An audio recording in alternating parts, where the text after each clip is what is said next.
popular news anchors on the nightly television news. His name is Brian Williams, and he was a very, very successful news anchor. He was making $10 million a year as an annual salary, and he was very popular. And he started to talk last year about a memory that he had of a helicopter attack in Iraq.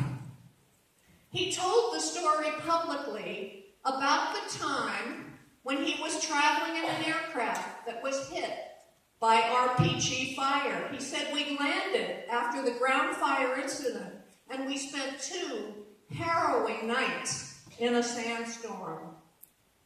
Now, Brian Williams had been telling this story about the helicopter attack for quite some time. Just 2 years earlier, he told the story on a late-night talk show. He talked about his memory. He said 2 of our 4 helicopters were hit by ground fire, including the one I was in. We figured out how to land safely, and we did. A very dramatic memory with one problem. The actual truth was that there was a helicopter that was attacked in Iraq in 2003, but Brian Williams was not in that helicopter. He, in fact, arrived on the scene at least 30 minutes after this other helicopter had been attacked. And so what is going on here?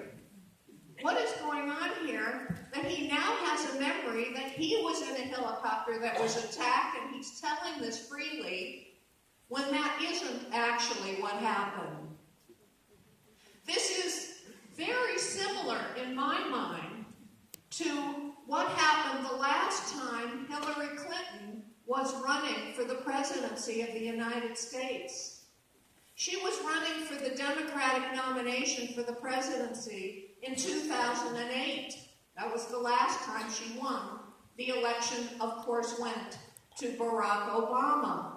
But while she was on the campaign trail, campaigning for the presidency, she talked about a very harrowing memory that she had about landing in Bosnia under sniper fire. She said, I remember landing under sniper fire. There was supposed to be some kind of greeting ceremony at the airport, but instead we just ran with our heads down to get to our vehicles, to get to our base. Now, I don't know what Hillary was thinking. She did go to Bosnia, but she didn't go by herself. She went with other people, and some of those other people were taking photographs. And so here you see photographs of the actual landing in Bosnia. She's being greeted by children and by lots of other individuals. It's a very peaceful greeting ceremony. She's there with her daughter. Admittedly, this trip occurred back in 1996, so some 12 years earlier, but it was a peaceful greeting ceremony, not one full of sniper fire. So what is going on with Hillary? Well, the pundits had a field day with this. One of them gave her 4 Pinocchios because there was no corkscrew landing as she had described. There was no sniper fire. There was no canceled airport reception. And she was not the first lady to go into a war zone. Well, Hillary was still running for the presidency, the nomination anyhow, and she had to come up with an explanation, and I think she came up with a very good explanation. She said this. She said, I made a mistake. I had a different memory. I made a mistake. That proves I'm human. Which for some people is a revelation, she said. Brian Williams, he tried to come up with an explanation, and I think his was sort of similar. After he was confronted confronted with the evidence that his memory was wrong, even though people were calling him a liar, he said, I would not have chosen to make this mistake. I don't know what screwed up in my mind that caused me to conflate one aircraft with another.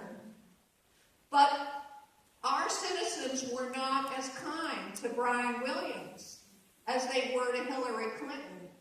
Hillary Clinton is running for the presidency of the United States, and there's a very good chance that she will win. Brian Williams, well, one of our major newspapers, the New York Times, has a survey in which they list the 1,000 most trusted people in America. Before all this happened, Brian Williams was number 23. Very trusted. After this happened, he was now 835. And he got suspended from his job for 6 months, so I call this the $5 million memory mistake, because he was suspended without pay for a half a year. You know, I'm not usually thinking about the mistakes that famous people make, although I love to collect them, the famous memory mistakes.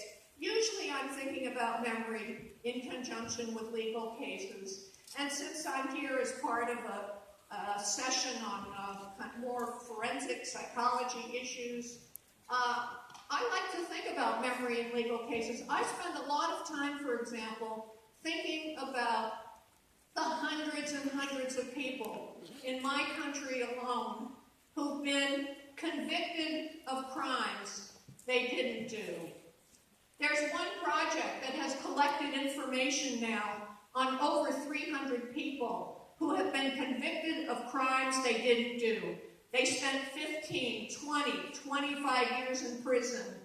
And then DNA testing became available and was proof that they were actually innocent. And when those cases have been analyzed, it's been found that 3/4 of them are due to faulty human memory. So I like to motivate my students with this kind of information to help them appreciate that memory is a pretty important thing to be looking at. One of the most famous cases of the wrongful conviction is a rape case involving a woman named Jennifer Thompson, who was raped when she was in college. She identified an African-American, Ronald Cotton, as the person who raped her. He was convicted because Jennifer was a very compelling and sincere victim, and the jury believed her. And as you can imagine, jump ahead, DNA testing would reveal that it wasn't Ronald Cotton who committed the rape. It was another man named Bobby Poole. And so finally, after years in prison, Ronald Cotton was freed. And what has made this case so famous, so incredibly famous to us, is it's not just one more case of wrongful conviction. It's not just one more case of a wrongful conviction in a rape case. It's not just one more case of wrongful conviction in a rape case involving a cross-racial identification. It's a case in which she went to him after she learned and said, "Will you ever be able to forgive me?" And he forgave her. And the two of them became friends. And they started to lecture together and to go around the country giving lectures to try to get reform in the legal system to minimize the chances of this happening. And together they wrote a book. It's a wonderful book called Picking Cotton, which is about the experiences they both had from their separate perspective. So, how do we study memory that might have some bearing on these kinds of cases? Over the years, I've developed a couple of paradigms for looking at memory. And one of those paradigms is called the misinformation paradigm. So here, what happens is people see an event. Later, maybe it's a simulated crime or an accident. Later, they're given some post-event information about the event. And finally, test it to see what it is they can remember about the event.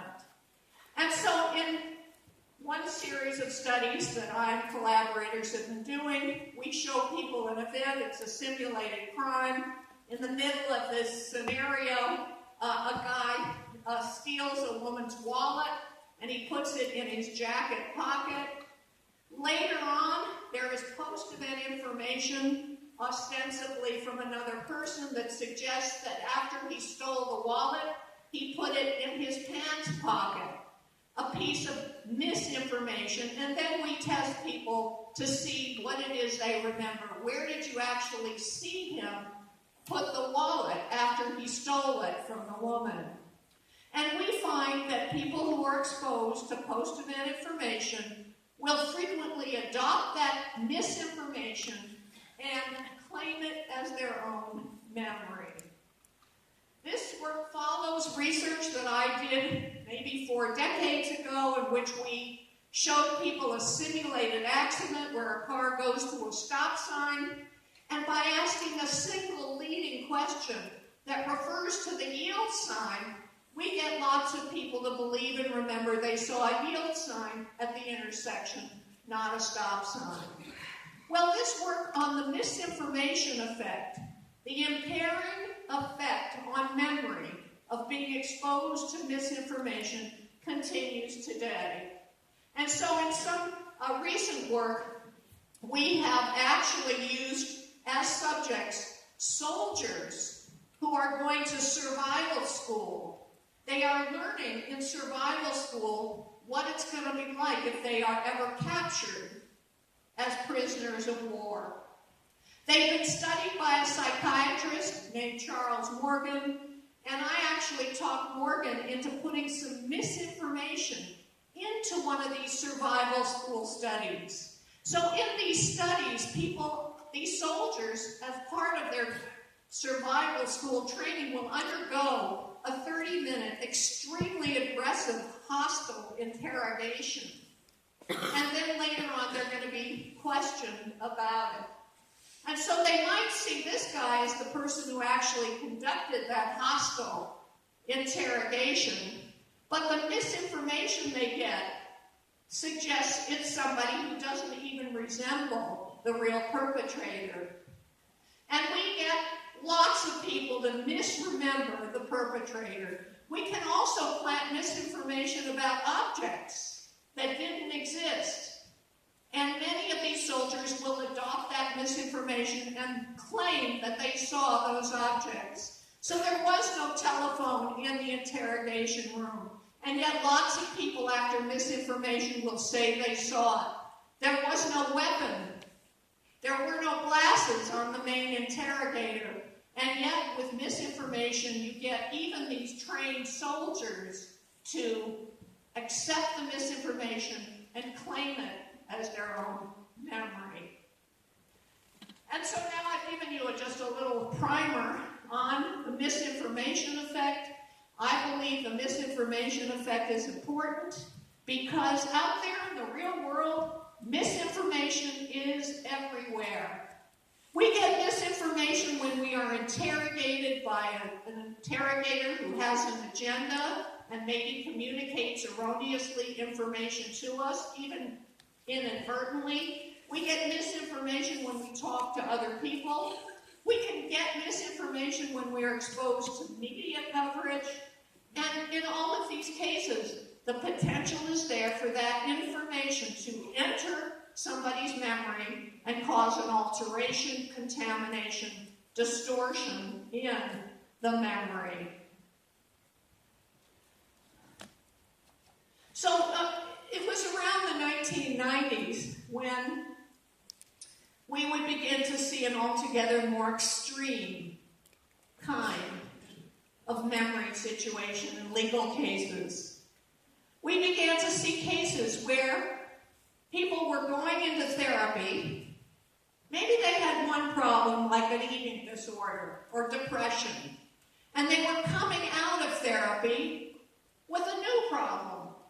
Horrific memories of childhood trauma, sometimes claiming that they now remember years of brutalization that they have allegedly repressed, sometimes claiming that they were raped in satanic rituals and forced to endure animal sacrifice, baby breeding, baby sacrifice in the works. There was never any corroborating evidence for these kinds of so-called recovered memories. So, where could they have come from? Where could they have come from, these very rich, detailed memories? When I began to see these court cases, I had lots of scientific information about the misinformation effect, where you can change memory for the details of an event that actually did happen, but something much bigger was happening in these situations. And we needed a different kind of paradigm to study this. And so we got rid of the misinformation paradigm for the purpose of studying and developed something called the rich false memory paradigm, where there's no event to begin with, but we ply people with suggestive information about their childhood or about their more recent past, and then we test them to see what it is they remember. Our first study involved trying to plant a false memory that when you were 5 or 6 years old, you were lost in a shopping mall. You were frightened, crying. Ultimately, you were rescued by an elderly person and reunited with the family. And after a number of suggestive interviews and a pretty suggestive technique, we got about a quarter of our subjects to believe and remember that they had this made-up experience. People criticized that study, saying that getting lost is common. Show us you can plant a false memory that something more bizarre or unusual would have happened to the person. And other investigators and we ourselves came up with even more bizarre and unusual false memories, upsetting false memories. A group in Tennessee planning a false memory that you nearly drowned and had to be rescued by a lifeguard, succeeding with about a third of their subjects. A group in Canada planning a false memory that something as awful as being attacked by a vicious animal happened to you as a child, succeeding with about half of their subjects. And with my Italian collaborators, we planted a false memory that when you were a kid, you witnessed a person being demonically possessed. And more recently, again, a Canadian study planning a false memory that when you were a teenager, you committed a crime, and it was serious enough that it brought the police to the scene, and they must be doing something really right, these investigators, because they succeeded in planting this rich false memory in 70% of their sample of ordinary adults.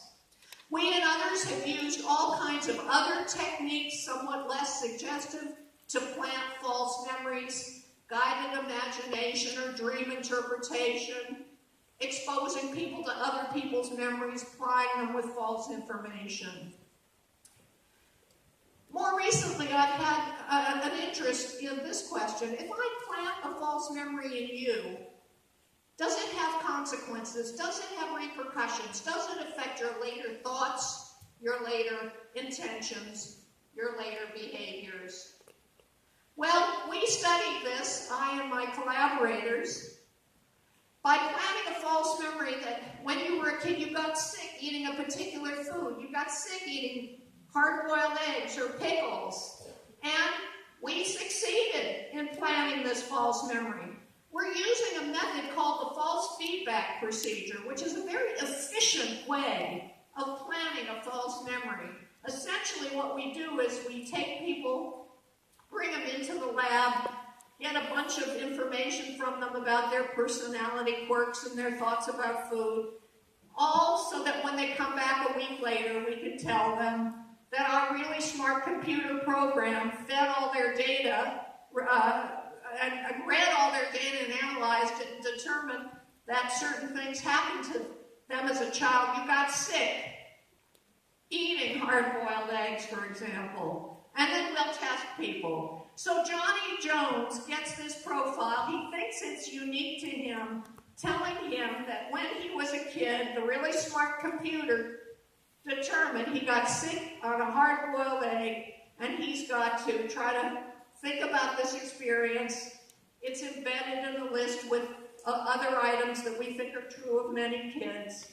And then he tells us what he wants to eat at a party. And so here's how much people want to eat pickles or eggs if they haven't gotten any of this false information at all. Here's how much people want to eat the foods if they were exposed, but they didn't develop a false memory. We tried to convince them, but they just didn't get anywhere. And here's how much people want to eat the foods. They're not as interested in eating the foods after they've developed a false memory. And after we had shown this with pickles and eggs, we said, I wonder if this will happen with a fattening food. And we succeeded in getting a similar result with strawberry ice cream. Same kind of study. After getting data from people, we tell them our really smart computer analyzed all their data, determined that when they were a kid, they got sick on strawberry ice cream. They've got to think about this experience, try to remember it if they can, imagine it if they can't, tell us how they felt, and then tell us what they want to eat at a party. Here's how much people want the strawberry ice cream without any feedback at all. Here's how much they want it if they were exposed to the manipulation but didn't buy it. And here's how much if they fell for our manipulation. They don't want the food as much. We've shown that we can affect not only what people tell us they might want to eat at a hypothetical party, but you can put food in front of these people and they don't eat as much of that food after they've developed this false memory. And we have since shown that you can do similar kinds of things with alcohol. So we planted a false memory that when you were a teenager, you got sick on a vodka drink. Here's how much people are interested in a vodka drink in the absence of any feedback. Here's how much if they were exposed to our manipulation but didn't develop a false belief or memory. And here's how interested they are in a vodka drink after they have developed this false belief or memory. We can do the opposite. We can plant a warm, fuzzy memory and make people want to eat the food more, and that's exactly what we showed in a study with asparagus. We created a warm, fuzzy memory of loving this food the first time you tried it as a child, and people who developed a false belief or memory wanted to eat more of that healthy food. So over the years, I've been asked a lot of questions by audiences such as you. For example, and so in anticipation of a question you might ask, well, okay, you've shown you can plant these misinformation memories, you can plant these rich false memories. Is there any way to tell the difference between a true memory and a false one? You might think that people would be more emotional about their true memories than their false memories. But in a series of studies with one of my former PhDs, Carol Amy, we looked at the emotionality of true and false memories. We planted some false memories of things that would have been upsetting, like you witnessed your parents have a physical fight with one another. And we found individuals who actually did have this experience as a child and compared their emotional reactions to the true or the false memory, and basically found that people were just as emotional about the false memories as other people were about the true memories. So, emotion is no guarantee of memory accuracy. Maybe the brain knows the difference between a true and a false memory. And in a collaboration with people who know about fMRI, Ocado and Stark, we put people in a scanner while they were recounting true memories versus false ones. And the overwhelming impression from this research is the similarity of the neural signals when people are reporting a true versus a false memory. You may wonder, is everyone susceptible to these kinds of manipulations of their memory? Well, we sought out a very special group of people because we reasoned if this very special group of people, are they going to be susceptible? The special group of people are people who have highly superior autobiographical memories. They've been studied by my colleague Jim McGaugh for a number of years. They remember just about everything they did every day of their adult life. They've appeared on television doing these kind of astounding memory performances, I guess, in which they show how good their memory is. What would happen if we tried to distort their memory? And so we got a group of people with superior memories. The people who had been studied by McGaugh and collaborators. And we compared them to age-matched controls. And we found that in a misinformation experiment, if anything, they were somewhat more susceptible to the misinformation than the age-matched controls. But overall, across the various false memory paradigms, the performance was very similar. So even this highly superior memory group is susceptible to these kinds of contaminations, just like people with normal memory. This year, we published a slightly different angle on post-event activity that can contaminate memory. We're referring to this as memory blindness. What happens in these particular studies is that people report on their memory, and then instead of saying to them, another witness said this, look at how it affects them, we go back to the subject and say, you told us this earlier, but we give them the wrong information. So they may see the guy take the wallet and put it in his jacket pocket, and we may ask a question like, what color was the thief's jacket? And many people can accurately remember the thief's jacket was a green color. But later on, we go back to our subjects and we say, oh, by the way, earlier you said the thief's jacket was this color. And we point to a brown color. What brand was it? So they're busy thinking about the brand of the jacket, but we have exposed them to an erroneous version of their own memory. Later on, when we ask people much later down the road, tell me about the color of the jacket as you remember seeing it, that misinformation shifts their memory in the direction of the color of the misinformation. So many people don't even detect that you have fed them back an answer that was different from the one they actually gave.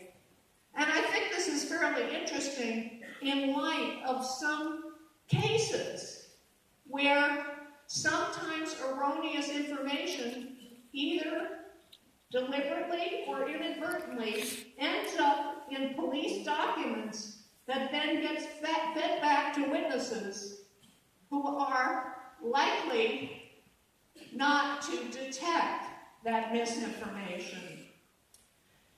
Even when you instruct people to lie or tell a story, this can create memories in the minds of people. In the dissertation work and recent submission of Stephen Frenda, my recent PhD, we just asked people to create a story about the time you were a kid and you saw a cat stuck in a tree, you rescued the cat, Try to make that story as believable as possible so that you can convince someone it really happened. And later on, we see that this activity shifts people in the direction of developing a memory in line with that story. We can ask, when are people more susceptible? Under what conditions are people more susceptible to having their memories be tampered with in this way? In some recent studies on sleep deprivation with my collaborators, we showed that if you keep people up all night in a sleep lab, they become more susceptible to picking up misinformation and adopting it as their own memory. A straightforward study in which people are either sleep deprived or they're allowed to sleep, and then they go through a misinformation study, and the sleep deprived group does make many more misinformation errors. This year we just published, and you can read the actual paper, it just came out in PNAS on sleep deprivation with my collaborators. Again, it's a sleep deprivation study in which we go a little bit further and show that you can get people to confess to wrong behavior if you keep them up all night in a sleep lab. Far more likely, about 4 times more likely, to confess to something that they didn't do. Even though we found that special group of people who are still susceptible, we can still ask, are some people more susceptible than others? And the answer to that question is yes.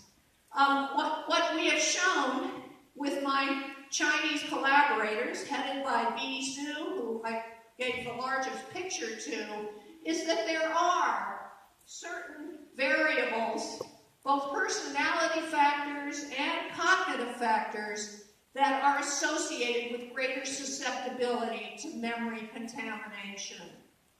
And Bi Zhu will be giving a talk about the connection between false memories and genes in her talk on Friday at this Congress, if you want to learn a little bit more about that.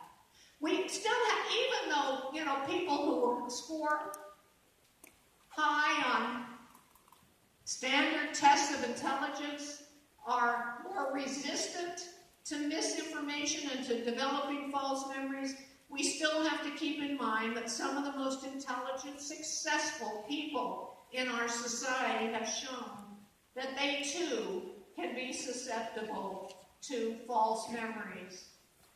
Well, I've been thinking a lot, and this is not for us as psychologists to decide, it's really a societal issue, but with our ability, this mind technology, to control people's memories and to affect their behavior, obviously there are a number of ethical issues that need to be considered here, such as when should we use this kind of mind technology? Should we ever affirmatively use it, say to help people live a happier or healthier life? Or should we have conditions where we would ban the use of this kind of technology? I think there are issues for everyday life here. These kinds of studies certainly help us understand the variety of false beliefs. And what I've learned over these decades of working on these issues is to have a little bit more tolerance for the mistakes that people around me